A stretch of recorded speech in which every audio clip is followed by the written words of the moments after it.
rebuliço.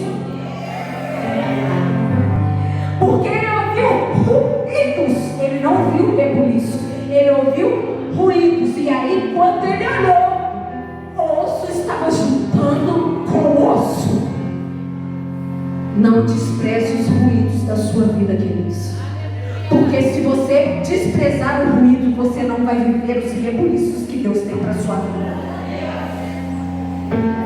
E Ezequiel profetizou e foi juntando carnes.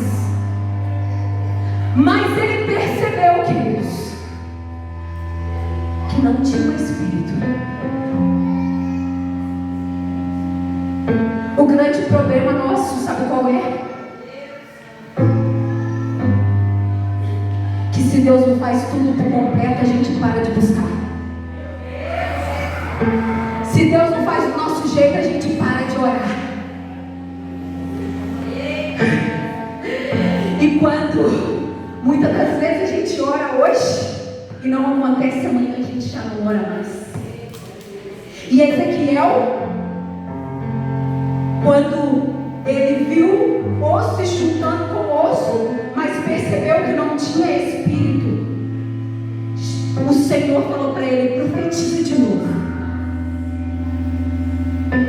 E veio um vento dos quatro cantos e soprou o espírito.